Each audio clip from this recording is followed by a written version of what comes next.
What up, dogs? Oh, it's just me, baby. It's just me. Oh, my puppy started. Can you all hear me? Give me a thumbs up if you can hear me.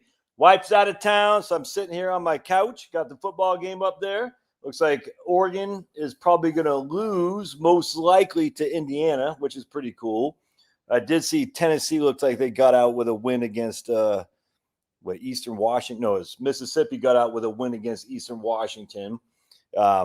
And then Georgia and Auburn are playing today. So we got to go for Auburn. All right. My boy is going to be at that game. That's kind of cool. And Charlotte and my other boy are visiting Maddie in San Diego. And anyway, so it's just me and the pups. And we got my harem. My harem's here. My harem of dogs. We have Yang. What the hell? I don't understand what you're saying. We have Yang Hassan China. Please don't deport him. I don't even know what that means. Okay. Gotcha. Harry in Oklahoma's here. What up, Harry? Cheesehead! What's up, Big Eric? Why you change your name from Eric to Cheesehead? All right, Pulverizer's here, of course, talking up Pink Floyd. At this point, I feel the U.S. government is no better than the CCP. Well, maybe, but I'll take our way of life over China any day of the week. Oh, there you go. Look at that white guy getting the freaking pick. Yeah, that's what I'm talking about. Watch this. There it is. Oh, Whitey linebacker getting the pick. My Blazers drafted a center from China named Yang Hansen. Lots of upsets in college football today. Really? Like what? I mean, I saw Florida State going down. Chuck B in the house. Who's the other upset, man? I didn't see too many other upsets. This is why we needed a playoff some day one. Because, again, the SEC always had the upper hand. Always. And they always say, well, the SEC beats itself up. And as such, it's not fair because they're such a dominant conference. I mean, this year they're winning their out-of-conference games without question. I can't remember if last year they did or not. I just can't remember. But there's a streak of a couple years there. The SEC was not winning their I think they're going like 500 against out-of-conference teams. Oklahoma. No, I thought Oklahoma. Oh, Oklahoma did lose. Oregon game's not over yet, man. I mean, I know they're down by 10 with 2 minutes to go, but, in this day and age let's just put it this way, fair college games with lots of money on the riding, anything could happen. Yeah, Oklahoma lost to Texas. That was pretty good to see. Harry, what do you think about that? You wanted Oklahoma to win or Texas? Or they haven't lost. Dude, why do you guys I'm watching the game right now. It's not over yet. Oh, boy. Wisconsin Badger. Yeah, dude, I need Wisconsin to step up. Killing me, man. Killing me. I need Wisconsin to step up. I mean, they got so many whiteys, dude. You got to go for Wisconsin, but they're just not able to get the job done. This Moonbait's calling right on, man. Right on. Anyway, so and here's Georgia right here. They'll play it against Auburn. It would be sweet to see Auburn pull off a upset. Even though I do like Georgia, but at the end of the day, it would be sweet to see Auburn pull off the upset. And as such, and Alabama just barely beat Missouri. This guy posted an old thing of the old Big 12, Missouri, Texas A&M, just all these teams that used to be in the old Oklahoma, Nebraska. It was the old Big 12, man. Remember Texas, Nebraska, Oklahoma? What a rivals, man. Mike Rozier against what's his name, Jamil Holloway and J.C. Watts. I can't remember and he played for Texas. I just can't remember. But it's like Texas, Nebraska, and Oklahoma. Just in that. Oh, it is so fancy. Are Georgia Peaches the best? Yes, Iowa is this channel's favorite team. Exactly. Man, you guys are freaking, man, you guys are writing checks your butt might not be able to cash, man. Until the game's over, until the fat lady sings, I would not be cashing that check yet. I don't know. I don't know if Georgia Peaches are the best, but I know Leonard Skinner's got a song about Georgia Peaches. They're sweet, my Georgia Peach. Hook 'em horns. Yep. Nebraska left the Big 12 because they got tired of losing to Texas. Yep. The Big 12 was great. Yeah, except they all play on that stupid AstroTurf, man. I hated that. I can't tell you how much I despise that freaking AstroTurf. Oh, it's just it's like that freaking pale green. I hate it. Now they're putting all the NFL teams are putting all domes everywhere. Chicago's gonna have a dome. I think Buffalo is still trying to have an outdoor stadium. I think Buffalo's still gonna have an outdoor stadium. Chicago wants a dome. There's another team that wants a dome. And Cleveland, I think, wants a dome, and there's another one too. It's like I freaking hate it, man. No, you can come up. You know, you can go get your own toy. You can go get your own toy. The clock's running. Oh, wait a second. Third down, buddy. You can go get, look, Pablo's got a toy. You can get your own toy. No, you come on up. Come on. I know Pablo. Anyway, so I'm sitting here, we got the game on. Lots of injuries because of turf. Yeah, 100%. No, I'm in my house, dude. Please looks commercial in my house. Now I did watch a video, Harry. The guy said comparing turf to grass. The guy says he said if you actually look, it's not as significant as you would think. The turf to grass injuries. And I don't know that to be true. It's hard to imagine turf would not be more injurious or whatever that word is. But 1:17 left, 3rd and 17. Oh, yeah, that's right. Nike University. Nike University. My apartment is a shithole. How dare you? Domes can have, yeah, well, that's exactly right. Domes can have non-sport. That's exactly 100%. The dome, that's what they want. They want concerts. They want non-sports events. And I freaking hate it. I just hate it. I mean, football should be played outside on grass, 100%, man. And people should be muddy. They should be dirty. And they shouldn't play on freaking turf. It's ugly. It sucks. And I hate it. And this is why the NFL is going to be doomed, because these freaking NFL owners, you know, they have the free, the monopoly free thing at baseball, you know what I'm saying? And as such, they just, at least baseball is going back to smaller stadiums on grass. But frankly, I just don't care that much about baseball anymore. It's great. I mean, I don't really care that much about football anymore, to be perfectly honest with you. When my son Liam is when he's living out of the house, I mean, literally, it's the first, oh yeah, hey, Indiana is going to win now. It looks like they're in the formation. All right, sweet. When my son's out of the house, I mean, this is the first time I turn on football all day. I mean, I've checked the sports. I got Yahoo, sports just to see who's winning, but I just don't watch anymore. I just don't really care. It's funny. As I get older, I just care less. Liam I'll watch the Falcons, because we like the Falcons together. But other than that, I'm just like, whatever. Our Ducks they're about to lose now, man. Yep. 49 seconds left. And, they're done. So that's sweet. I love the fact that it's such a wild west of college football. I follow it. I just don't watch. I got other things to do, like hang out with you guys. Anyway, so I love the watching this stuff, because I love the fact that we now have all these teams that are, all have a chance. I think it's fun. Whereas again, the SEC before, why would anyone watch Atlanta? Why would anyone watch Atlanta? Hey. Knucklehead, big mouth. You're banned, Fast Eddie. The older I get, the less TV I watch. Man, 100%, Harry. The problem, I don't know about you guys. The problem I have is I actually like to read, but I'm doing stuff. I'm moving around. You can't really read while you're moving around. You know what I'm saying? And me too. I just watched the highlights on YouTube. Me too, Chris. 100%. I had to argue with a douchebag over you being a good guy in ties. What was he saying?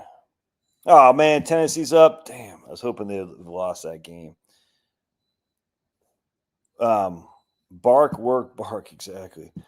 But anyway, so I also like to listen to stuff, but I find that I don't really care what people have to say anymore. Like, I like Jason Whitlock. I'll listen to him every day because he talks sports and politics, which I like. I listen to Clay Travis. Okay. But I mean, I just don't really care. You know what I'm saying? And so it's like, I don't want to, but I like to read, but you can't really read when you're doing the dishes and stuff. And Frank, I don't listen to that much music anymore. It's weird, man. I find myself just very, look at this guy. That is too cute. Oh my goodness. Could you be any cuter, babe? Finney. Oh man. But I just find myself like, I listen to Jason Whitlock, I listen to Clay Travis, and other than that, I just don't really care that much. I listen, Gavin McGinnis is on YouTube now, back finally, and I listen to some of him. But other than that, I'm just like, and so the problem is I like to read, but to read, you got to sit down there and read. You see what I'm saying? And you're up and about. You're like, and I'll put, like, I was listening to some metal here today while I was in the working out, but it's weird, man. Yeah, I know that guy, 100% Kirk. I was like, come on, man. It's like, it's not biblical. It's like, dude, I hate it. I hate that. I hate that. Listen to Pink Floyd. You'll never be listening to music. You'll love listening to music again. I hate that, dude. 100% Kirk. It drives me crazy. I mean, just, tithing isn't biblical, Josh. Don't you know? And I'm like, oh. And then he's like, you're preaching false gospel or false doctrine or something like that. I think I commented back. I said, look, man, I know you don't give enough. You need to give more, because only people would say that would say I don't give enough. If you're giving 20% of your income, that's false doctrine, and God doesn't want you to do that. I'm like, oh. Are we actually making this argument? I mean, I don't know why. Oregon's got 2 seconds left on the clock. Why would you just throw it up and get someone injured? Oh, they got a touch. No, he didn't miss it. But I mean, I don't know. Why would you do that? I don't get it. But all right, so yeah, I hate that stuff, Kirk. I literally, the Christian Orthodox argument, hey Don, about you have to follow this way is mind-boggling. And I'm just sitting there thinking, because they have the ways. You don't have the ways. They have the ways. Why? Because they have the way. And so if you don't follow this way, you're preaching false doctrine, which sounds almost blasphemous, does it not? Man, they still got, man, I remember we had the Jesus Christ Superstar album when I was growing up. Jesus Christ Superstar. I had no idea what it's about. I knew it was a stupid play, but I remember we had the LP when I was growing up. Jesus Christ Superstar. Pretty much CS. What does that mean? I don't get what that means, Penelope. But welcome on board, Penelope. I don't know what CS, Penelope, would you speak English so we can all understand? I know you live in Southern California, but we don't understand your Spanglish ways, okay? Anyway, what we're saying, I just hate it. I hate it's funny because the people who follow Martin Luther, you might want to read what he said about another Abrahamic religion, if that makes sense. That a lot of these same people who follow Martin Luther want to support this small little country in the Middle East. I'm just like, okay. I mean, that's seems to be a challenge there.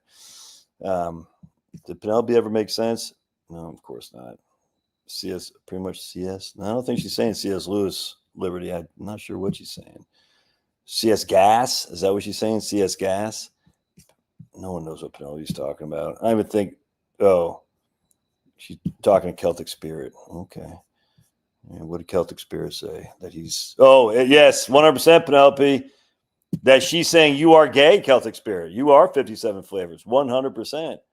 Exactly right, Penelope. Look at Penelope. She got it right. She goes, I don't know. I just remember having the LP. I didn't listen. I mean, my parents had in the background Jesus Christ Superstar. I have no clue what it's about. I have a sneaky suspicion it's pretty left wing because my parents are pretty left wing. But I don't know. I frankly just don't really care. Doesn't it seem like your relationship with God is what matters most? It seems that to me. And then was how many books are in the Catholic Bible? 72 or 73, I can't remember. 66 books in the Protestant Bible, 72, 73 in the Catholic Bible. So one of these are they're false gospel, the Catholic or the Protestants. I'm just like, it's like God is. I just never forget was it the Simpsons or South Park? I think it was the Simpsons. He goes, you maybe South Park. Hey, God, I can't remember, but he said, hey, maybe it's Flanders. Flanders going up to heaven. God, I did everything I was supposed to. He goes, oh, Flanders, sorry, you chose wrong. The real religion was the Mormons. And everybody in heaven's like, and then Flanders man. I think Miami's, are they not playing today? I think, aren't they playing Louisville? I thought maybe not. I'm a gospel hippie. Well, I can tell you don't like Trump, man. I don't understand that. I love the gospel hippies, 100%. I'd love to bring back the gospel hippies from the 60s. Absolutely. I'm a gospel hippie too, Kirk, but I also want America to be policed up, 100%. Hey, my man Vaughn, right here. All that matters is Ohio State won. I know how much Josh likes the Buckeyes. Yeah, I don't. Yeah, at least they play on grass. I mean, thankfully, but not the biggest Buckeye fan. But if they, Big Ten, I'll take the Big Ten over the SEC any day of the week.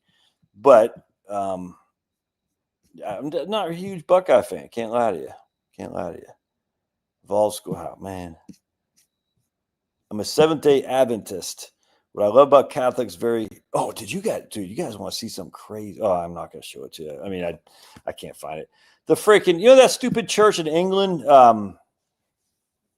the very Reverend, whatever the English church is, was it the Church of England? They're graffitiing their freaking building. It's insane, man, to appeal to the young people. They're putting graffiti on this building that was like an architect genius. It's just like, how woke and satanic do you have to be to say we're going to graffiti our own church in order to appeal to youngster? It's crazy. You're on a ship out in the Pacific, really? Kona, where the hell's that? Is that Hawaii? Was it the Anglican Church? I don't remember. Really? You're on a ship out in the... What are you doing out there? I bet Penelope's drunk. I bet she's about ready to fall over the ledge. Yeah, it's freaking nuts. What the hell? I mean, it's like literally Satanists have taken over the world, man, or the Christian church. I was just reading today about the guy, our own stupid Pope.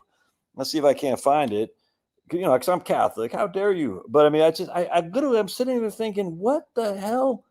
And let's see if I can't find it. I was like stunned by our new Pope. Everyone thought was righteous. Oh, by the way, there's a guy named Walter LaCour, who is a prominent historian and political commentator known for his extensive work on 20th century European fascism, communism, and terrorism. And he wrote a book about the origins of Zionism. And he's a big Jew, and he fled Nazi persecution in 1938, settling in Palestine. I just thought that was kind of interesting. A Jewish guy settled in Palestine, because I just find that interesting that the Nazis were persecuting the Jews, and the Jews went to Palestine. Anyway, so let's see if I can't find this thing. Well, I'm not gonna be able to find it. Dag nabbit. I literally couldn't believe it. I was like, yeah, I'm not gonna find it. I was like, what do you do? This Pope, not the Pope, a guy got kicked out of the church because of how I might have saved it. 1 second. It's crazy. 2 more weeks. No matter what Western religion, believing in God and Jesus, 100%, man. I don't get why people. I literally don't understand, man. I don't understand. No matter what Western religion, believing in God and Jesus dying on the cross for our sins is a glue that keeps us all on the straight path. 100%. Yeah, dude. Woo, Finney, you stank. It is getting dark early. If you lived in Maine, it gets dark like 4 p.m. Isn't that crazy? 4 p.m. is nuts. It was creepy, which one of the things I actually liked about being in Maine, because it was pretty creepy, not going to lie to you. Let me see if I can't find this. All right, hold on a second.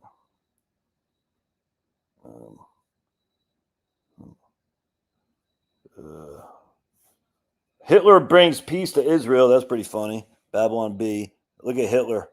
That's his new, hail thing. Hitler brings peace to Israel. I thought that was kind of funny.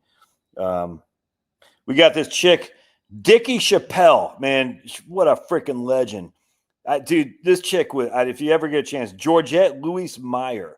She's an American photojournalist known for her work as war correspondent from World War II through her death in Vietnam. She got killed in Vietnam. Just legends. Penelope, you got to speak up for freaking women legends, man. It's interesting to Google the 8 levels of giving. They have it all figured out. Interesting. It was a Church of England. The Canterbury, that's what it was. The stupid Canterbury Cathedral. They literally freaking spray painted their own church. That's crazy to me. By the way, guess what I got? I got the second ever USFL off eBay. Remember the USFL? Dude, I so love the USFL. I love it. Stephen King, I think I think he lives in Florida, actually. I don't think he lives in Maine anymore. Hitler and the Grand Mullah of Palestine for the Arab Combat Division is helping fighting the British. Yeah. All right. Deuterocanonical in the Catholic Bible are an additional 7 books. Yeah, okay, so 7. That's right. So 73 books. That's right. Hasn't seen the story, but the graffiti. 100%. No one's. It's freaking nuts, man. It's nuts. Anyway, my man said on a different religion, on a different topic, the King's got to buy. All right, gotcha. Yeah, you and was it Fast Eddie? No, who's the guy on here who likes the Canes? I had great econ professors at University of Texas, but they were devoid of reality. It's funny. We're talking. My son, he's taking econ, and he's like, so if we have perfect competition, I said, this is a problem with the economics. There is no such thing as perfect competition. It's idiotic. And I mean, my son knows that, but he's like, well, they say that in class. I said, I know. All right, so just why don't you? All right, on another subject, in regard to his government shutdown, Trump's tariffs will cover funding of our military and some other functions. That could last several months. Yep, exactly. All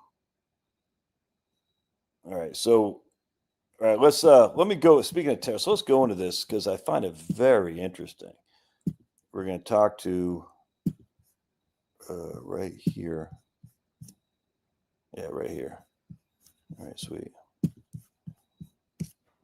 Just the whole thing about tariffs is just, I mean, it's so freaking stupid. It's not tariffs that Trump is doing. It's so friggin' stupid how anyone, there's like no one will, it's almost like if you spoke negatively on Black Lives Matter, you were banned from a polite society. It's the same damn thing with freaking tariffs. If you say tariffs are good, people are like, oh, I say, why do you say that? Why do you say tariffs are? But Kirk's right here. Why do you don't have to answer if you don't want. Why do you say, I'm just saying, generally speaking, why do you say tariffs are bad? And they all say the same thing. They raise prices. I say, where is the evidence for that? Where is the evidence? And then what they'll do is they'll deflect. They'll say, well, Smoot-Hawley. I say, oh, so we can use Smoot-Hawley, all right, as I did a video earlier today. And I showed, man, Finney, you stink. I showed you the same video, the video I did earlier today. Again, I showed you what happened after the McKinley tariffs of 1890, the Dingley tariffs of 1897, the 40 tariffs of 1922, and even Reagan tariffs, which is kind of small, but still, hey, man, Jeremy. Hey, look at Jeremy. He passes whatever that is, his exam 2 hours and 50 minutes at 102 questions. Right on. Well, that means you make money. You should be giving me those freaking that thing right there. All right, Kirk, we're going to smack you down here today. I would say calculated tariffs could be fine, but blanket tariffs are not great. No, exact wrong. You're wrong 100% there. We'll get into that second. Anyway. No, I completely agree with this. 100%. I completely agree with that, Andrew. But the GOP needs to say, yeah, we're happy to provide the subsidies, just no more illegals getting it. I think if I'm the Republicans, say, yeah, we'll give you the subsidies, just no more illegals, 100%. I've been banned from polite society since I turned 40. Well, you're here. I guess I need to ban you because we are a polite society. All right. So let's, how dare you? So the argument is tariffs are bad because it causes increases in prices. And the evidence just is minimal for that at best. And then the tariffs are bad because of Smoot-Hawley. I'm like, okay, well, we got plenty of other evidence for the other side of that. And then they just say, well, our economic models and stuff. It's just the whole thing's just so freaking stupid. The same economic models that say there's perfect competition, and there never is. There never will be because there's no such thing as perfect competition. But actually, let's go into some stuff here because you'll get a kick out of this. And right there, I think it is. Yeah, right here. China, right here.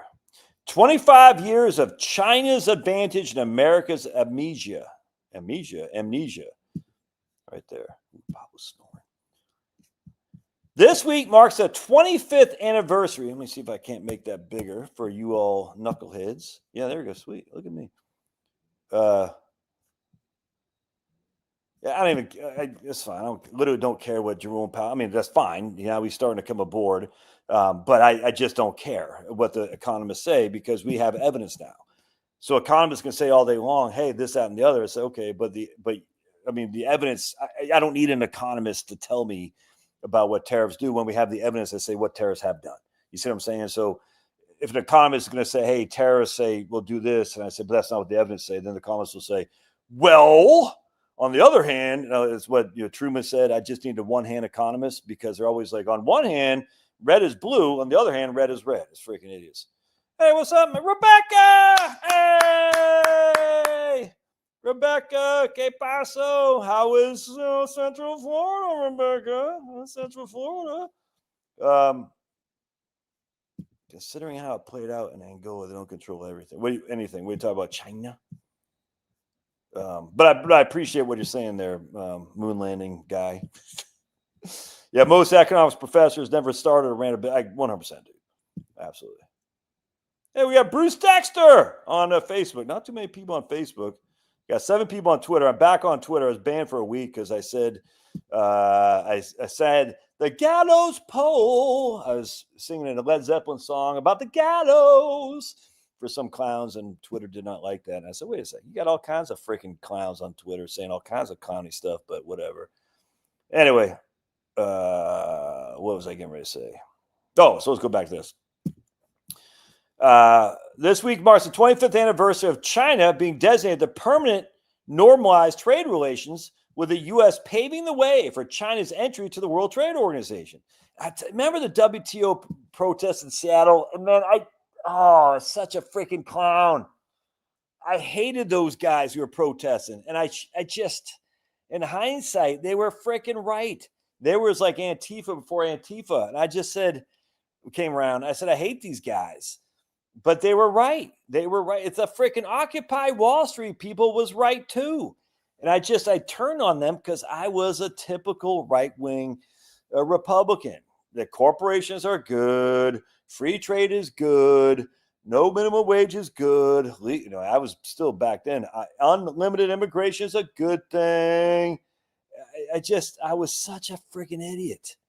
Such a freaking idiot, man. And I'm just sitting there thinking, how did I fall for all that stuff?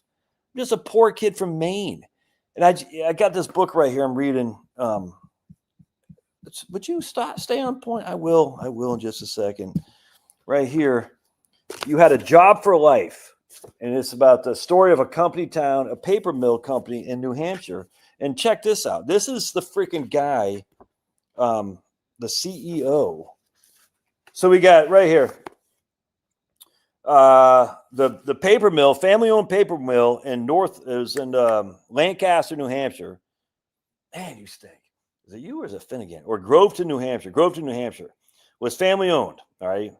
And then they merged with Diamond International in 1968, but they're still run, the local company was still run by the local owners, or in that case, they were made vice presidents. And they did that for another 15 years. In 1982, an Anglo-French financier, Sir James Goldsmith, completed a hostile takeover of Diamond International, and there was no more local management of the firm. And the era of engaged local ownership ended. The following year, the hedge fund guy who took over the private in a hostile takeover sold the mill to James River of Richmond, Virginia. The new owner eventually starved the mill of an investment. And then, let's see. And started the mill investment. Then it was bought out by Wausau Paper Mill Company. I believe that's Wausau's, Wisconsin. So all you Wisconsin people can go pound sand, cheesehead, freaking Wisconsinites. And Wausau Paper Mills Company bought the mill for the bargain price in 1992. And then they invested lavishly until 2000, whereas then austerity reigned. In 2007, they closed the Grovetown mill without consulting local management, and a covenant was placed on the mill forbidding future owners from making paper. So check this out. My man says that the guy who owned the firm, hold on a second if I can find it. He right here is what he says. Very, very interesting. The litany of uncontrollables that doomed the Grovetown mill is familiar to rural and urban communities throughout the United States that have lost an auto plant, a steel plant, a textile, or paper mill.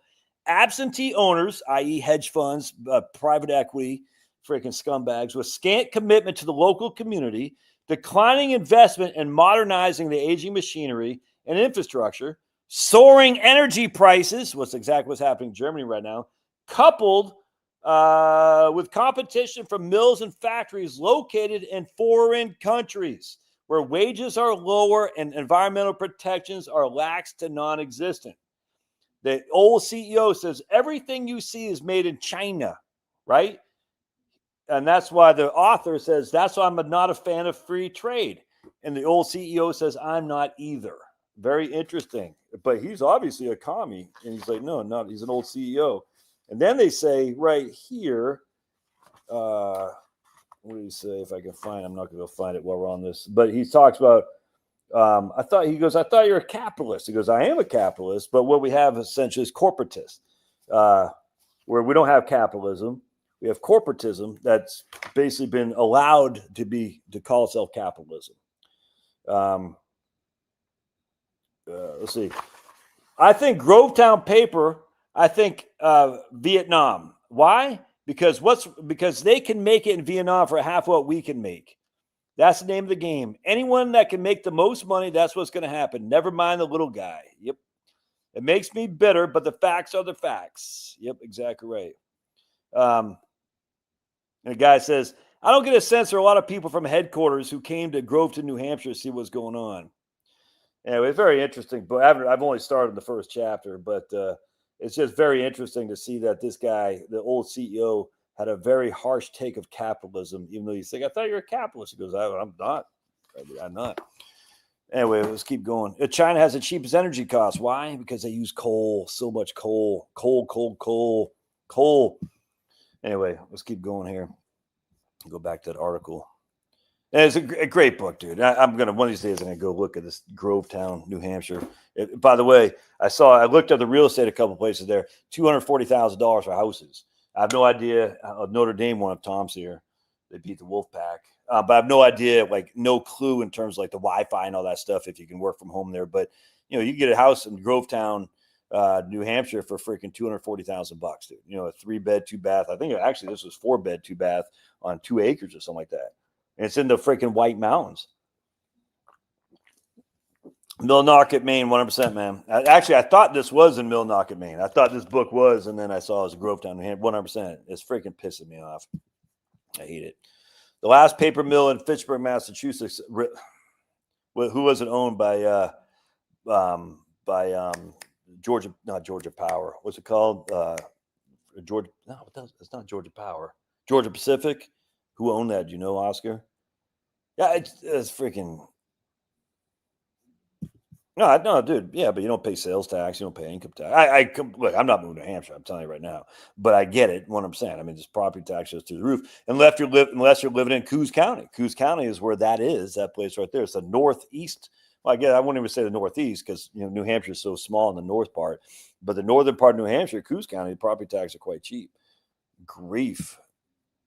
Pacific, Georgia Pacific. Oh yeah, that's what's Georgia Pacific, right? All right, let's keep going. So my goal here is to convince you clowns, yes, all of you clowns, Kirk in particularly, that terrorists are a good thing. All right, let's keep going because and not just specific terrorists, but terrorists across the board. And I'm going to show you why. All right, let's see. Right here. So while Breitbart marked the quadricentennial with a guest by Senator Jim Banks of Indiana. So if Jill's here, Indiana, the occasion, the 25th anniversary of the WTO expansion with China, received almost no notice in legacy media. We suspect one reason for this is that any remembrance would make it clear that granting normalized trade relations to China was one of the worst policy mistakes in the history of the U.S., almost like NAFTA. And again, I fell for the NAFTA crap too. At the time, the consensus among the American political leaders of both sides was that deeper ties with the U.S. would benefit the U.S. with China would benefit the U.S. economy and American workers. Here's a brief from President Bill, put some ice on that, Clinton said, after the Senate approved the permanent normalized trade relations. In return for normal trade relations, the same terms of trade we now offer to more than 130 countries, China will open its products to America. from wheat to cars to consulting services. And we will be far more able to sell goods to China without moving our factories there. That's what freaking stinky Clinton, put some ice on Clinton, said. The more China opens its markets to our products, the wider its doors to economic freedom, and will liberate the Chinese people. When China finishes the negotiations and joins the World Trade Organization, our high-tech companies will help to speed the information revolution there. Outside competition will speed the demise of China's huge state industries and spur private sector involvement. They will diminish the role of government in people's lives. It will strengthen those within China who fight for higher labor standards, a cleaner environment, human rights, and the rule of law. And we will find that America has more influence on China with an outstretched hand than with a clenched fist. The arrangement facilitated technology theft. U.S. exports to China did not grow anywhere near the pace of China's economy. So that today, the ratio of exports to China's GDP is around 2/3 of what it was then. Exports did grow, but China's economy grew more. All right. So our exports to China's GDP is a third less than it was in 25 years ago.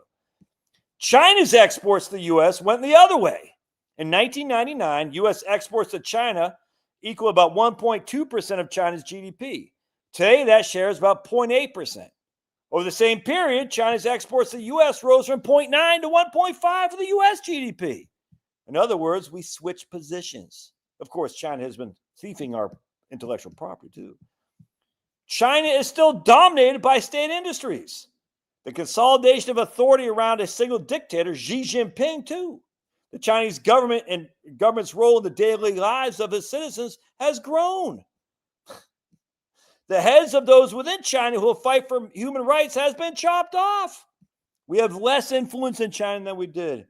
It shouldn't be missed that this episode has been a fiasco for the field of economics. It was nearly a universal consensus among U.S. economists at the time that the access to U.S. markets would liberalize China, promote liberty, remove power from central planners, bring down China's trade barriers, and be an unqualified boom for the U.S. economy. 150 prominent economists in the era, including 13 Nobel Prize winners, signed an open letter to the American people to support China's entry in the World Trade Organization. It was the most elite intellectual endorsement of globalization since Bretton Woods. 25 years later, almost every major forecast in that letter failed. And now what are we dealing with?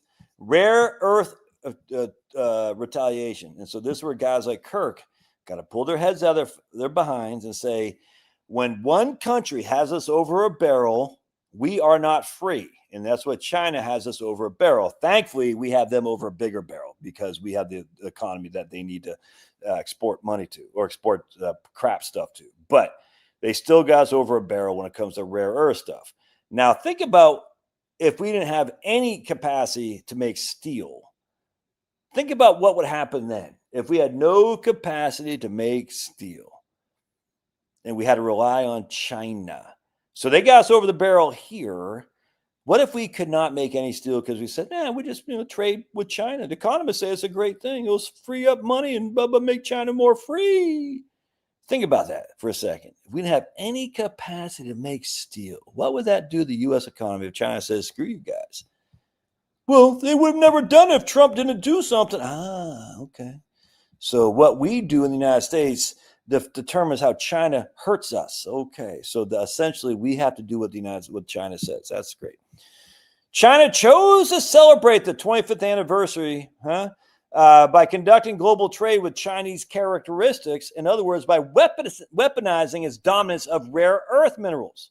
It announced sweeping, stringent export controls and new licensing rules covering any product containing even trace amounts of Chinese processed rare earths. No one should be surprised by this. State-directed economic aggression is a perfect way for China to celebrate a quarter century of exploiting Western idiots. And right here, economists getting trade wrong after all these years. Even a guy in the Washington Post says that the profession's forecast of recession and runaway inflation after Trump's first tariffs, the Liberation Day, haven't come to fruition. Growth is now nearly 4%, inflation under 3%, and booming tariff revenues. The peace marks a turning point. After decades of anti-tariff dogma, the public debate is shifting towards the populist view that markets adapt, foreign producers absorb costs, and U.S. can use trade policy to strengthen our own economy. And Andrew, this is what you were talking about right here. Will the GOP become the tax collector of Obamacare? Right here. Republicans object on cost of Obamacare and on principle, but politically, those are losing arguments. They're being maneuvered into acting as a tax collectors for the Democratic healthcare estate. Democrats are shutting down the government to lower premiums, while Republicans are arguing for a higher household cost. Not a winning frame, exactly. There is an exit ramp. Republicans could back right here. Republicans could back to continuing the enhanced subsidies for working and middle-class Americans while ensuring illegal aliens, including DACA recipients and Biden's parolees, remain ineligible. 100%. I completely agree with that. And that's what Republicans should do. And I imagine they probably will, ultimately, because they're not that dumb. Trump's certainly not stupid when it comes to this. So anyway, that would be a smart move. We're going to say, hey, we're open. We are literally we want to retain the subsidies. We just don't want illegal immigrants to have them. And no one, the Democrats will, in the media that controls the Democrats, will maneuver around that. But no one's going to sit there and say, oh, no. There's, my man, what's his name? Zurich, who used to play for the Notre Dame. He's got big, like chunky. He used to be the defensive lineman and play for Notre Dame, like a monster. I don't think he did much in the NFL, though. Colorado beat Ohio State or Iowa State. Damn. Link to what article? Just go to Breitbart. Jeremy's on Breitbart.com. All right, so let's go back now to what Kirk was saying about tariffs. Let's see if we can find this article here. Oh, yeah, so China tightens controls on rare earth. I do want to show you this one. Again, when you're dealing with free trade, you're dealing... Let's see. I'll share this link right here, Jeremy. For $2, I'll share a link. When you're dealing with free trade, that means you're dealing with countries who do not have your best interests at hand, and you're saying we're going to put you up against the barrel. And if you don't do what we say, it sucks to be you. I don't know why the West has ceded our dominance. I just don't, especially the United States. I don't understand it. It's kind of like all these people in the, oh my goodness, you enslaved all these Indians, blah, blah, blah, when it came to settlers and whatnot. Dude, we came here freaking with nothing. And we were able to think about how amazing the Europeans were and just dominating the world. Why would anyone feel guilty about that? We came here and crushed. And we crushed all comers. And we made America better for everybody. That's just a fact, dude. And the idea that somehow we've been shamed into this, like, the settlers came, but they did do all the smallpox blanket stuff. Like, it's just so freaking stupid. It's so stupid. I'm like, why are you so freaking bad word that begins with a P and ends with a Y? Why are you so, it's crazy to me. Not you guys. I'm like, we came here and freaking crushed. We crushed. The Brits went to India and crushed. And they said, you're not going to throw yourselves on a freaking a pile of fire when your husband dies, Indian woman. You're not going to do that. That's not how we do business here. And we enforced our morality on the world, and the world is better for it. Wilberforce. You're not familiar with Wilberforce? We enforced our morality on the world to end slavery. And even though some Muslim states still have it, I grant you, China, some communist states still do. We enforced on the world European values. Why would you ever be freaking embarrassed by that? It's insane to me. Not only should you not be not embarrassed, you should be proud to say, dude, the West crushes, everybody else slushes. Because if it wasn't for us, the world would be in a whole world of slavery and chaos right now, dominated by freaking rape gangs, freaking child sacrifices, women being thrown on the fires because their husbands died, all that stuff. Crazy.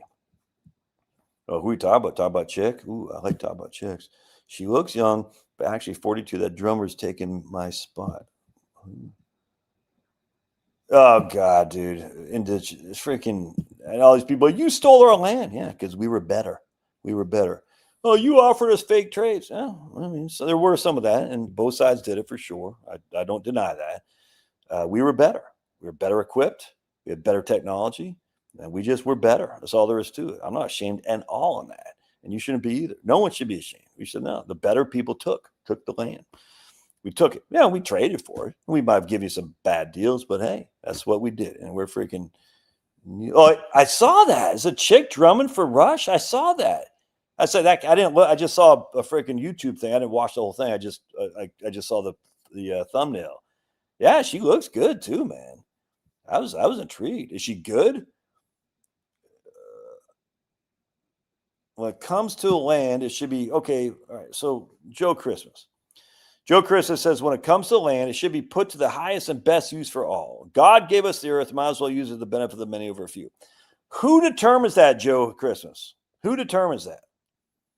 You? You determine that? Do you get who determines that? One second, let me talk to my wife real quick.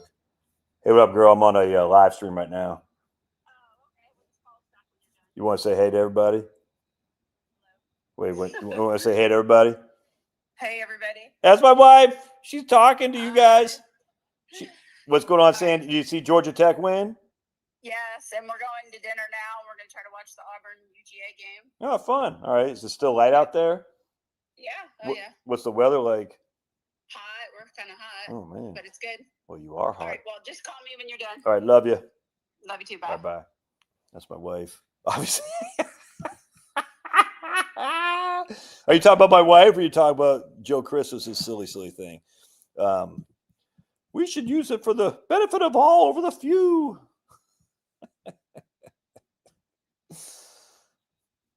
if everyone, yes, right. And communism could work. If everyone did communism, we could work it. Oh, dude. As we climb over the bones of millions and millions of people who died under the wrath of communists. No chicks calling you. No. Charles AI, exactly. Joe Christmas. I hope you're a hippie. I mean, that's fine if you're a hippie, you think this way. If just everyone would honor God, we'd all be better off. The problem is people don't. They don't. They never will all honor God until God and his chosen one, Jesus, come again. It's not the football game. 1 second. What the hell is that with Steve Harvey? College football. They're not going to do it. And as such, there we go. And as such, we need ways. All right, here's Georgia game. As such, the only way to maximize the best use of land for the most is through capitalism. Actually, private property rights, unequivocally. Private property is the best way to bring wealth and prosperity to the masses. It's not even debatable. I'm not a communist. I lost $50,000 just like everybody else. No, I'm not saying you're a communist. I said, I hope you're a hippie. That's what I said. I'm not calling you a commie. I'm calling you a hippie. I hope you are. I got no problem with hippies with their, fanciful ways. It's just silly. But hey, man, like I said, I'll take a Jesus-loving hippie any other week over a freaking Milton Friedmanite. I'm 100%. I'll take Joe Christmas any day of the week over a freaking guy who says, oh man, we just got to maximize profits for the that's what we got to do. But I like Milton Friedman. I think he's right more than he's wrong. But I think we've fallen too much on neoconservatism for this idea that profits mean everything, and they just don't. Exactly. So Joe, why don't you give exactly? Why do you have 2 to 3 million to lose? One, I completely agree. What Joe Christmas? Look, Kirk, you got a fan in Kirk, Joe Christmas. Kirk's your little Portland hippie too, hippie Jesus hippie. I love Jesus hippies. Don't get me wrong. I just don't want you guys in charge of the government. All the real hippie died years ago. These are fake hippies. I don't want to say all the real ones did, but I hear what you're saying. They became. There's a song by a band called Tree. Actually, let me find the song. From Boston. It's what the hell's the song called? It's a negative hippie. And I'll read you the lyrics. Hold on a second. Lyrics to Trees, negative hippie song. And Kirk, we're going to get into your thing about why we need specific total tariffs, not just specific. All right. Negative hippie, so pale and frail. Negative hippie, your movement failed. Negative hippie fought establishment. Negative hippie, you're an embarrassment. From hippie to yippie to yuppie, now die. The baby boomers live a lie. From hippie to yuppie, you joke. You're a tight-ass conservative who used to smoke. Too many hippies from the 60s turn into yuppies in the 80s. Greediest hypocrites of all time. Hippie turned yuppie are slime. Yep, that's hippie to yippie. 100% hippies. Yep. How would I fix Social Security? Do you not watch my videos, dude? Come on. I know you have attracted my gray hair. I'd fix Social Security by raising the payroll tax, unequivocally raise the payroll tax. Absolutely. On 50 basis points on both sides, so 1% for me. Dude, 100% because they love money, dude. They love money. Hippies are the biggest. The hippies that are around today are the biggest. It's Bill Clinton. Bill Clinton's a perfect example. They love freaking money more than anything. The biggest, Tony Blair, the biggest scoundrels there are, dude. All these hippies. I mean, at least the Republicans back in the day just said, we love money. We'll do anything for money. The hippies back then, we don't want money. And now the biggest scumbags there are. Anyway, so my son's at this Georgia Auburn game. I saw him. I didn't see him. I saw him. Anyway, let's see. 100%. So I tax the endowments. Well, not just. I would tax all churches, everything. In fact, what I would do is I'd put the same tax rates on corporations, not corporations, all nonprofits that trusts have. Do you not know what the tax rates are for trusts? If you retain, I think it's like $12,000 in a trust, you're taxed at like the highest tax bracket, something like that. I think it's $15,000 now. It used to be $11,750 back when I was talking trust with clients. I don't do that anymore. I mean, a little bit, not much. I think it's probably $15,000 now. So if you're a trust and you retain, or we'll just say $15,000, your tax rate on any income above $15,000 it used to be 39.6. I think it's 37% now. Unequivocally, I would do that. Unequivocally, I said, if you're going to retain this asset as a nonprofit, you're going to have to pay a 37% tax on it. And what do you do then with the asset, with the income? You give it away as you're supposed to as a nonprofit, or you give it to your salaries, increase your salaries. I got no qualm with increasing salaries at all. But you can't retain it like the freaking these colleges do in their endowments. It's freaking nuts, dude. I hate it. I hate them. They should be paying tax like a regular business does. Why should a freaking university get all these tax exemptions, no property tax? Think about James Madison University. Right? James Madison University owns like 40% of the city of Harrisonburg, Virginia. Harrisonburg, Virginia is a very small town, about 40,000 people there, probably 20,000 students are out. They don't pay any property tax. None. And so Harrisonburg, Virginia is focused on their 20% or 50% of the population. It's crazy, man. Oh, dude, I've seen her she was freaking heinous. I tax the endowments. I tax churches because churches shouldn't be freaking getting free rides. I used to fall for that. Well, I still hear people on here like churches are doing wonderful things. You're telling me they can't do wonderful things without tax benefits? That's kind of creepy. You're not going to donate. Remember when Oregon State used to be good? You're not going to donate to your church if you don't get a tax write-off? That seems not very biblical to me. Talk about that's non-biblical. That doesn't seem so. Anyway, if you make over $1 million of income, you don't get tax preference on capital gains or qualified dividends. You have to pay ordinary income on qualified gains or ordinary dividends. All right, because these hedge funds are making bad. I bet me and Joe Christmas, I bet we agree on a lot. I just don't believe in this communistic. And when I say communistic, Joe, I'm low C. All right, low C. Like I'm a low R Republican, if that makes sense. The communist view of the world is if we just all got along and held hands. I get it, man. Look, I'm somewhat of I was raised by hippies. My God, You know what I'm saying? They were freaking met each other in 1967 in San Francisco, for heaven's sake. My dad was a carpenter on the docks. My mom was a student at San Francisco State. Anyway, the point being is I get it. I've been through all. We used to go to freaking Gus King and Gus Hall, Angela Davis, Gus Hall. In 1976, they ran as a communist. I had Gus Hall pins, freaking bumper stickers. We protest against the Maine Yankee in Wiscasset, which is the nuclear energy plant they had in Wiscasset, Maine, because nuclear is so scary. All that stuff, dude. We had Nigerian people come stay with us because we wanted to outreach freaking with Africans and stuff like that. Just we didn't have a TV. My mom, the original hippie, she breastfed. She hated Nestle because of what they're doing to poor Africans, women. They say, hey, don't breastfeed. Use our freaking formula. Evil, evil, evil scumbags. We had compost. We had chickens, eggs, the whole thing. Because we didn't live off the land, but certainly they were trying to be better stewards of the land. They weren't Christian per se in terms of my grandparents are stark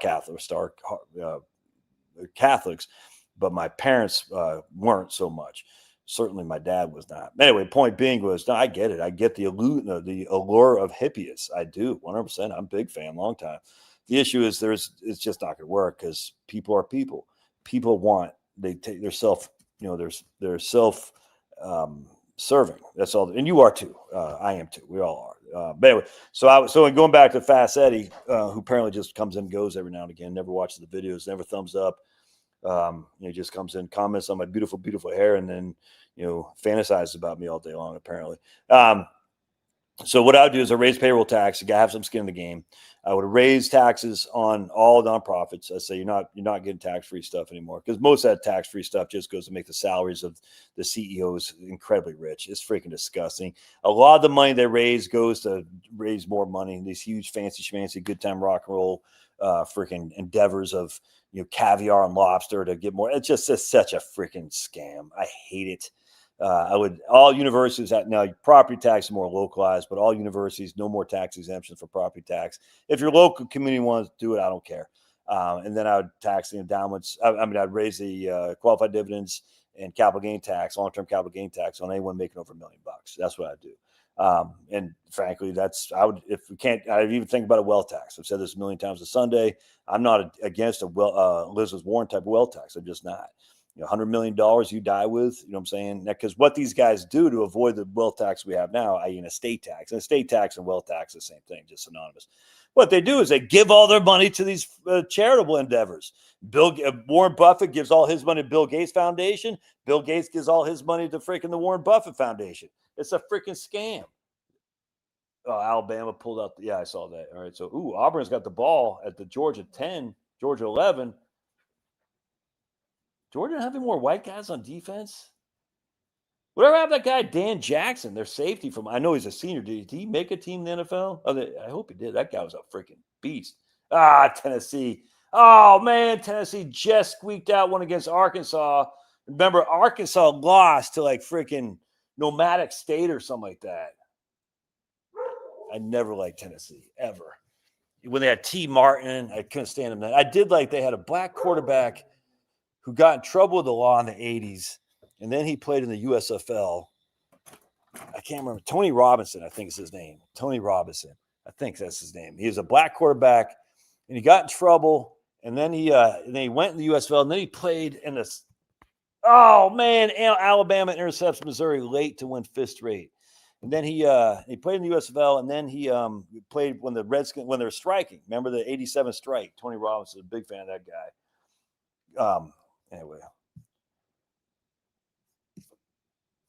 No free cars, just a place to worship under a biblical doctrine. 100%. What we got? There's who we talk about? Monica freaking what's her name?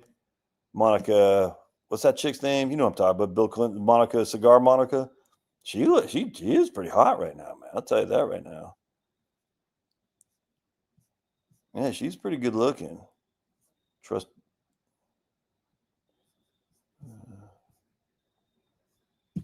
Well, I'm not going to accuse them of straight being scammers. I don't know that. I don't know. So if it didn't help you with your taxes, you wouldn't do that anymore? Is that what you're saying, Kirk? I don't like the prosperity pastors. That's freaking. I don't like that at all. I'm not sure the mega churches are all prosperity pastors. So, like Andy Stanley here at North Point Church, he's definitely not a prosperity pastor. He's non-denominational, and he's a force for good. I just don't think they should be tax free. And the reason for that is because I think it opens the way to insanity of scammers, 100%. And I mean, this why did the guy rob the bank? That's where the money is. You know what I'm saying? Why did you become a scammer in a church entity or nonprofit? That's where the money is for sure. All right, so we got my man said here, right here. There's Harry saying here's a trust tax bracket. So 37% over a 15,650. Remember, that's just retained income. So if you make the money, hey, big boy. Oh man, I love dogs. Did I keep the picture? I'm sure we if you follow me on Facebook, you would have seen this picture, but we almost adopted this dog. If I can find it, I'm probably not gonna be able to find it. No, I didn't. But we almost adopted a dog named Strawberry the dog. It's like, I wish I would have, but we couldn't. Anyway, so if you're a trust and you retain over 15,650, you pay tax on the amount that you retained over that. And retain just means you kept it in house. You did not distribute it. It's called distributable net income. How much income are you distributing? So trusts have incentivized to distribute the income as per the dictates of the trust. Inherently makes sense. And we should do the same thing with nonprofits and endowments. What are you doing, puppy? 10 agree, Josh. Lifetime gift exemption, $30 million. If you want to do some charitable giving, you do it out. Yeah, man, that's a great point. I didn't even think about that. Joe Christmas. All right, you come back. You come back from the dead. Right on. I didn't even think about that. Lifetime gift completely. If you want to give, you can still give, just not taking the tax deduction. Just don't pay tax on it, on your gifting. Dude, 100%, Joe. That's good stuff, man. I'd just rather my church scam me than our government. Wait, that's right. Monica Lewinsky. Yeah, she's pretty smoking, man. I can't lie. Hey, someone's getting the food. You can't be that hungry, dude. So he's on a steroid, this guy, because he's got arthritis in his leg. And so we got to put him on the steroid. And he's just starving Marvin. It's crazy how hungry he is now. No, dude, he's not gaining weight, which is kind of scary. Flag on the call. Who you guys going for, Auburn or Georgia? Monica Lewinsky, 100%. God needs money because he doesn't have his own. I hear you, Kirk. But but that's, I mean, you're not giving because of taxes, though. That's the point. You're giving because you're a good man. And you say it makes you feel good to give, and you think that giving, you're showing good stewardship by allowing other people to use your money to better humanity. I don't think that has anything to do with, and the fact that you get a tax write-off, that's great, but I hope that's not what determines your gifting strategy. Actually, Auburn's got a touchdown. I might turn on that Cubs game, actually. I'm going for the Cubs. Hold a second. Baseball. Had to put my dog. Oh, dude, man. That sucks. Oops, World Soccer. I'm not gay. I'm not watching that. They'll watch World Soccer. Well, Fast Eddie would. Oh, man, Fast Eddie, that sucks, dude. How old was he? Oh, dude, that's horrible. 100%. So, Kirk, I imagine I got a sneaky suspicion that are you actually deducting? Because if you're deducting your taxes, your charitable contributions, that means you're itemizing, which is a pretty significant itemization relative to standard deductions.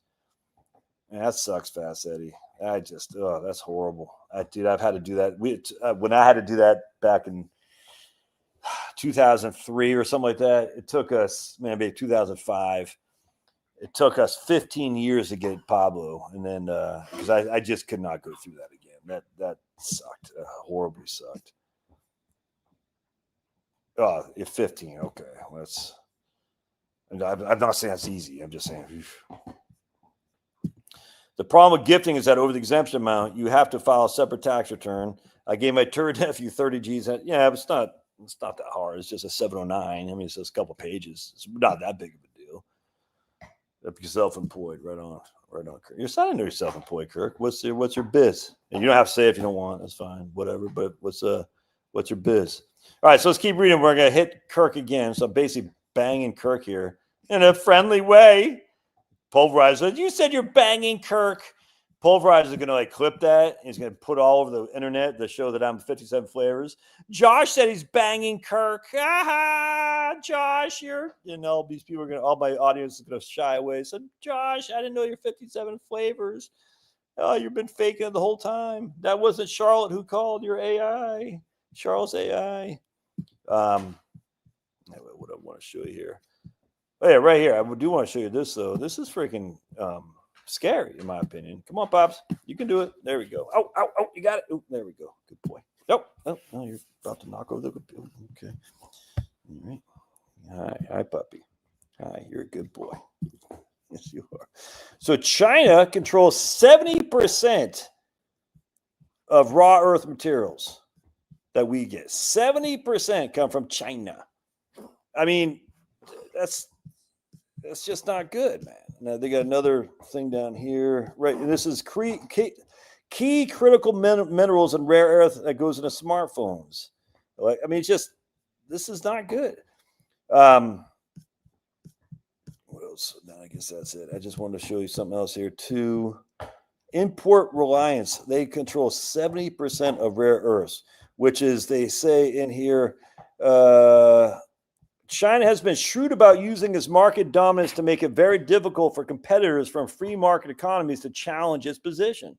For example, when China sees a push to open more mines or processing plants in other countries, it floods the market and drives down prices, making those projects look unprofitable. That's called dumping. And now you stink, buddy. Whew, boy, you boys are stink. I guess I gave him some. Right here, they control the minerals crucial for manufacturing semiconductors, electric vehicles, green energy products, and other key technologies. Not good. All right, so let's get rid of that. Now I'm going to come back to this one right here. Here's Jim Banks. Oh, let's read what Jim Banks had to say about the state of Indiana, about how our 25-year infatuation with China has destroyed jobs. And here's Jim Banks.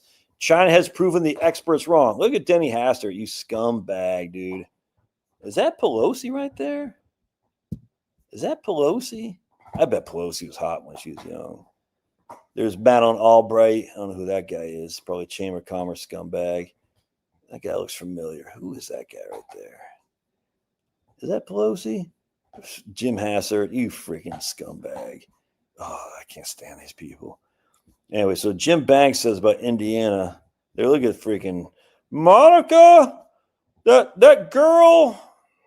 Oh, dude, I so hate these people. And there's, I think it's Bill Roth right there. Who the hell is that scumbag? I don't see Larry Summers. Larry Summers is in the pictures. Charlie Rangel. Look at Charlie Rangel, you freaking clown. Yeah, that's Pelosi. That's Rangel. That's Denny Hastert. That's Bill Roth right there. Stupid Albright, who says it's worth it to kill 500,000 Iraqi children. I used to fall for all this stuff, man. Yeah, I don't know. I don't see freaking Larry Summers in there. Is that Moynihan? No, Moynihan's dead by then. Who's that guy? Who are these three guys? Don't know. Anyone know? Oh, I can't stand these people. Nancy loves to trade. Yeah. Scaramucci. No one cares, but that guy's stupid. My question is we get 70% for China. Is that because they have the cheapest price, or because they're the only ones who have it? Well, they're not the only ones who have it, apparently, because what the article said was that when other competitions go, China floods the market, so the other competitions can't afford to compete. All right, come on, Cubs. And I guess the Mariners beat the Detroit. I was kind of going for Detroit there too. Anyway, so let's see what happened in Indiana. China's economy did not become freer. American companies that expanded their operations to China fell victim to rampant intellectual property theft, censorship, and oppressive regulation. China did not transfer to that liberal democracy. Yep, they did not. We already talked about this right here. Nearly 25 years ago, China was responsible for roughly 8% of the world's manufacturing. By 2020, that has reached 30%. At the start of 2000, my state of Indiana enjoyed one of the nation's highest shares of employment in manufacturing. But shortly after this trade was signed, cheap Chinese imports flooded our markets, forcing many companies and plants to close permanently across the state. Analysis estimates that China's unfair trade parties cost almost 80,000 manufacturing jobs in Indiana. That same analysis shows that America's exploding trade deficit has cost us over 3.8 million jobs since 2001. The experts who cheered when Clinton guaranteed normal trading relations with China have failed the worker time and again. Yep. But instead of showing any kind of humility, they continue to double down and refuse to admit their errors, which led to the economic predicament we're now in that only Trump is going to be able to solve, but he's going to have a hard time solving it because people like Kirk will say, and I'm a big fan of Kirk, don't get me wrong, they say, oh, no, we can't have tariffs. Tariffs are going to ruin everything, man. I don't want to pay more money for my socks. My socks are more important than the American people. That's what Kirk is saying right now. I like my cheap socks, don't you know, because my underwear and my socks are the most important thing. People having jobs in Indiana are not important. I'm just goofing on you, Kirk. I know you don't think that. All right, so check this out, though. Because I'm banging Kirk. Here's why we don't want, right here, we're going to scroll down here, how Economists' Central anti-tariff prediction collapsed. And Jared Bernstein and Daniel Posthumous, freaking Posthumous, Bernstein's a clown. He's supposedly one of those middle-of-the-road guys, but their own paper shows how they're wrong about tariffs, and they're going to continue to be wrong because tariffs are not going to do what they say. And with his LaCroix, use a raspberry, cran raspberry, some of them. Right here, I'm going to come down here. Look at Trump's, the reciprocal tariffs. Trump's are crushing with his fake TAM. All right. Prices on non-tariff domestic goods rose more than tariff goods, Kirk. While domestic goods competing with tariff imports are actually down. That's a fact from the Harvard Business School, which I did a video on the other day too. Prices on non-tariffed domestic goods rose more than tariffed imports, while domestic goods competing with tariff imports are down. There has not been any widespread inflation created by tariffs. The central economic case against tariffs that they raise consumer prices has collapsed, as it always does. It always does. What we're seeing if something is what economists have long theorized as optimal tariff theory. A country with a globally dominant consumer market can employ tariffs to force foreign manufacturers to lower prices to maintain their exports. It can also successfully pressure other countries to reduce their own import barriers by threatening even higher tariffs on them. Finally, the household sector can force a redistribution from the corporate sector by refusing to accept the pass-through of tariff costs, i.e., you try to raise my prices, corporate sector, I ain't going to buy crap from you. I'm going to buy some place that doesn't raise the prices. Today, we look at the rest of the anti-tariff case and how it fares even worse under scrutiny. Right here. The paper warned that tariffs would spark devastating retaliation and trade wars. 6 months into the tariff regime, the retaliation has never happened. Countries negotiated instead. We'll examine why the paper's preferred approach, the Kirk approach, targeted subsidies for subset strategic sectors is actually more likely to provoke conflict than sweeping tariffs will. We didn't have retaliation. Where is the retaliation? For the most part, it didn't happen. Countries lined up to negotiate. The EU cut a deal. Japanese came to the table. South Korea made concessions. Rather than launching a trade war, because we had the biggest consumer market in history, our trading partners discovered they needed to be in the American market, often admitting that the status quo American market had been unfair to the American consumer.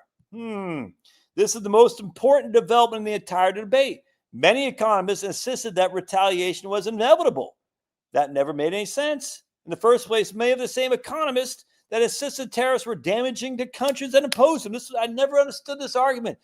Tariffs are damaging the countries who impose them. If you impose tariffs, you're hurting your own consumers. So when America imposes tariffs, they're going to retaliate with tariffs on their own, hurting their own consumers? That is it's so lack of logic. Only Americans get hurt by tariffs when we impose them. And one of the risks of imposing tariffs is that you're going to have retaliation. So other countries are going to hurt their own people because we are hurting our own people. That makes no sense. Why would anyone retaliate if you're only hurting your own people? It's like economists I think they're all paid by the U.S. Chamber of Commerce. The theory of retaliation has no basis in economics. It was a political theory that got smuggled into the economics 100%. The real world is not kind to this errant orthodoxy. The United States remains the world's largest and most lucrative consumer market, and countries want access to us. Yep. Right here. But here's a deeper point. Sweeping tariffs are actually less likely to provoke retaliation than targeted tariffs. Why? So these guys say we should target tariffs on semiconductors, batteries, and clean energy, calling these strategic sectors. Why? These are exactly the industries China aims to dominate globally: solar panels, electric vehicles, and advanced batteries. Beijing has spent hundreds of billions building these sectors. When you target those specific industries with tariffs or subsidies, you're directly challenging another country's strategic ambitions, which is when you get retaliation. China cares deeply about solar panel exports. They built an industrial base around that. Why would they passively accept a targeted tariff or subsidy, thwarting their strategy? A tariff on game parts? China doesn't care. A tariff on furniture? Annoying, but they don't care. But solar panels is a part of China's national priority. And once again, the idea that targeted tariffs will not provoke retaliation that sweeping tariffs will is not economics at all. It's political science being masqueraded as economics. Economists, 100%. But even worse, the liberals, never explain what makes something strategic. Hey, there's nothing there. Hey, markets supposedly underinvest in clean energy, but underinvest compared to what? Hey, steel is essential for defense. Pharmaceuticals are life or death. Food security matters. Why don't these qualify? The honest answer is these are the sectors Biden subsidized. So the analysis works backward to justify them. They're strategic. Why? Because Biden said they're strategic. Thus, they're strategic. These are things liberals like. Liberal policy preferences get smuggled into industrial policy as strategic sectors. Yep. And clean energy is pretty close to the opposite of strategic. The United States doesn't need clean energy. We can thrive as a nation on fossil fuels until the end of any reasonable time horizon for our republic. Yep. 100%. Anyway, so that's why we don't do strategic tariffs, because at the end of the day, you're going to be challenging.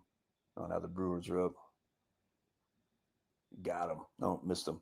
You're going to be challenging what they're not trying to do specifically to solar panels, electric vehicles, and whatnot. And instead, he said, no, we're going to post tariffs on everything. That's the way to go. Anyway. What up, homie? Hey, dude, is that Brett? Hey, what's going on with you? Brett, you're around?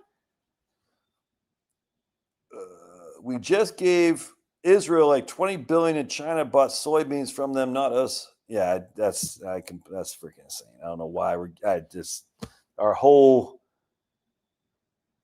Let's hold on a second. All right, the Brewers got some white guys. All right. I thought the Bruins would be all Spanish, like the Mariners were. Are the Blue Jays all Spanish guys, or they got any white guys? The Blue Jays, because we got the Blue Jays going to play the winner of this series. No, the Blue Jays are playing the Mariners, and then we got the Dodgers are playing the winner of this series. Yeah, not sure. Popcorn yellow striped smile. 007 Vanguard. 007 Vanguard. Oh, missed it. All right. We just, 100%. The problem is Kudlow guy on Fox saying Japan deal falling apart. The country is not living up. Japan now has got a Trump-like chick as their prime minister, apparently.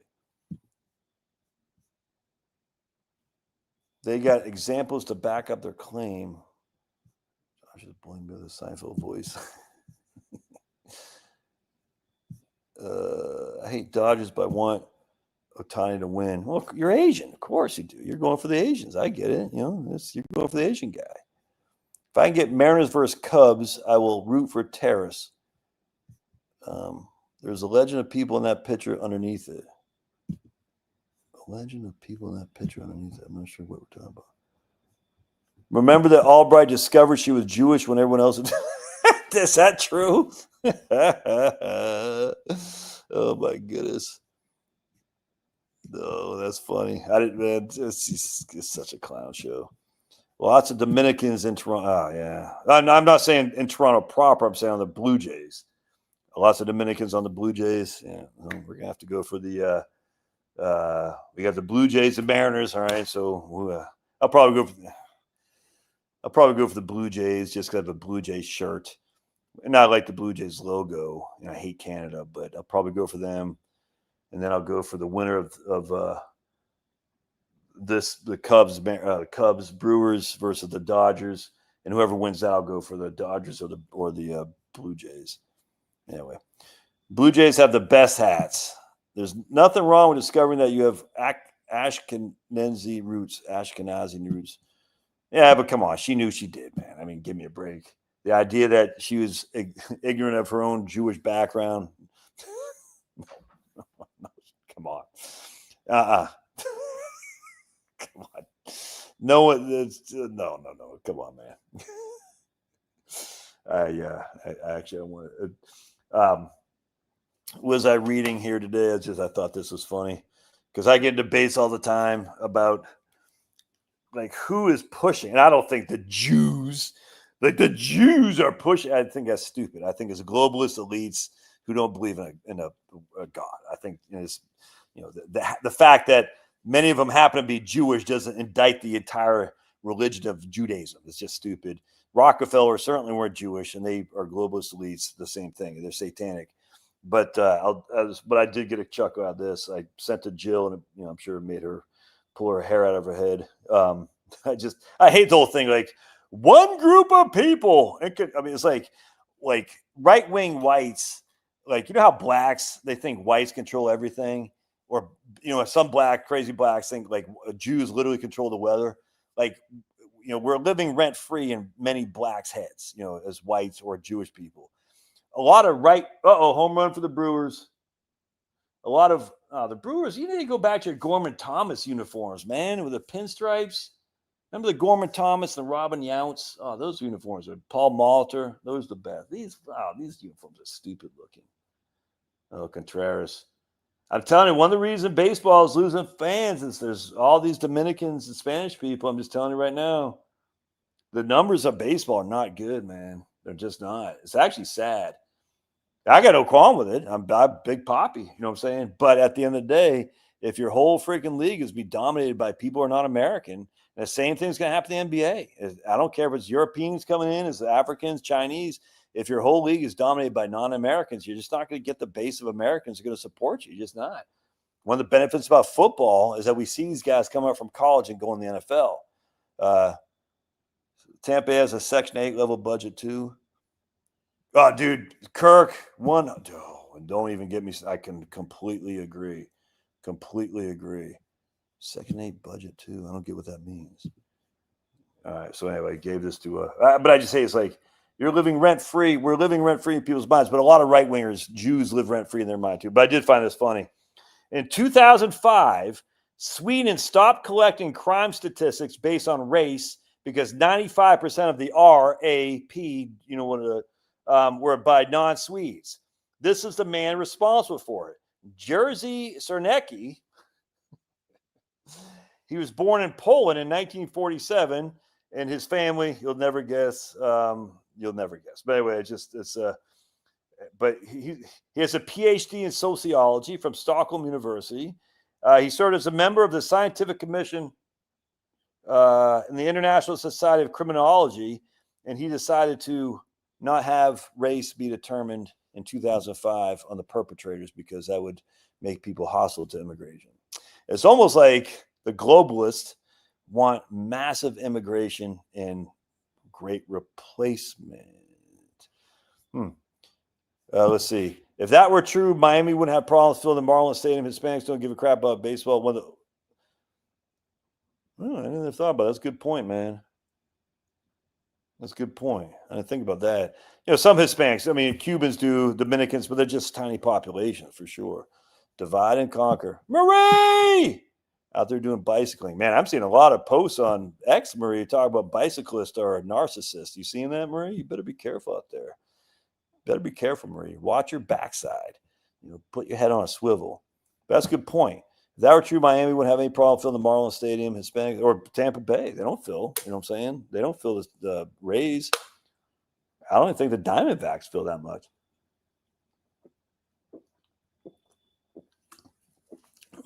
Yeah, I don't think so. But I'm telling you, man, if you had a team with 75% Latinos and 25% Americans, it's just not going to have the same level of appeal, man. It's just not, especially when I know college baseball isn't that big of a deal, but compared to football and even it's not even the NBA so much anymore. It used to be, Michael Jordan. How many was he? 3 years at North Carolina. He went 3 years at North Carolina, then he went to the NBA. I think it was 3 years. I can't remember. But all those guys. We saw David Robinson, Pat Ewing, Michael Jordan, James Worthy. All these guys come up, 2 to 3 to 4 years, and at college you got to know them. Then they went to the team. It's like fun to watch and progress. Now it's just all international. Like, where the hell is this guy from? You know what I'm saying?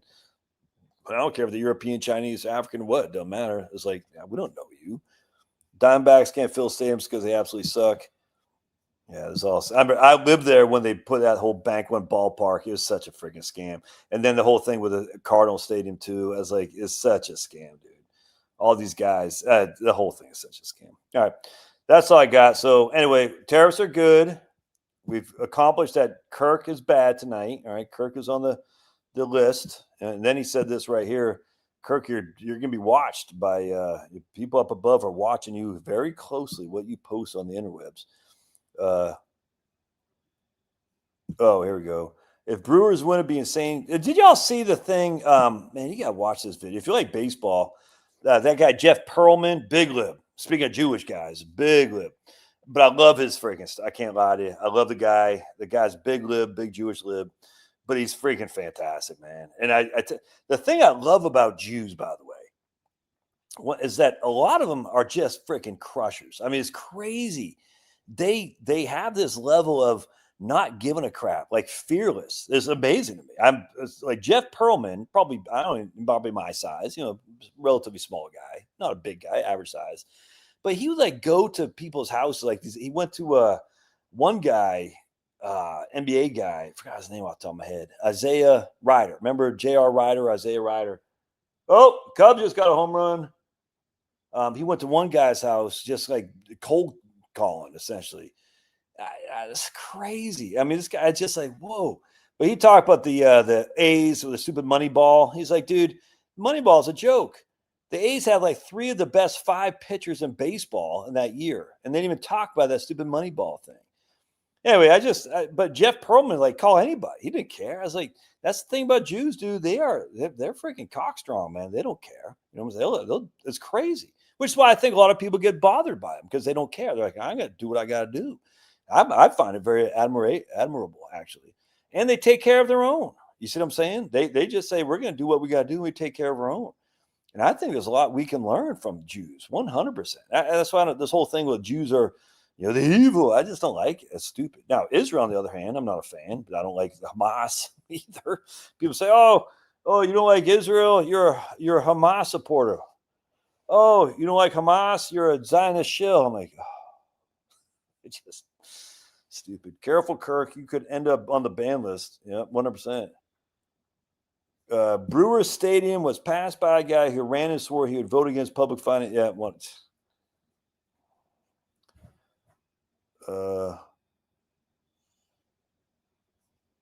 So the sports player was blaming the Philly player who threw the wrong base. And I just saw, I didn't even watch any of that series, but I saw the Phillies committed like 6 errors or something like that. So I don't even know what you're talking about, Marie. But Joe Chris says, I love all people that want to work hard, take care of their family, be good neighbors, and generally stay out of trouble. Working hard is a cornerstone of it all. Well, maybe, but I don't want them all living in my neighborhood. I want to have a homogenous Christian society. That's what I want. Homogenous Christian society. That doesn't mean non-Christians are in, but that means we get to police our borders and decide who gets to come in. And if you aren't here to serve us, i.e., make our country better, you're not coming in. That's all there is to it. I don't understand why Christians can't see this, man. It's crazy. Crazy to me. I want a homogenous, high-trust society.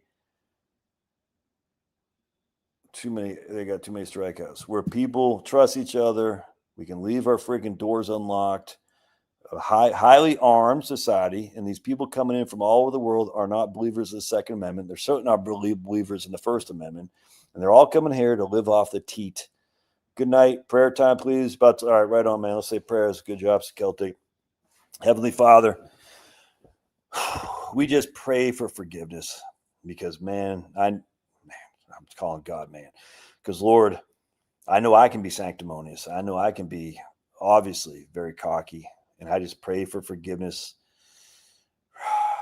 for turning my back on you when I know that I need to be better to bring the light of Jesus' death and salvation into humanity. And to do that is to be a good person and to glorify you in all I do. And I just pray, good Lord, that you give us the strength, all people watching here today, to be beacons of hope for a world gone wrong. And I pray these things in Jesus' name. Amen. Good point, man.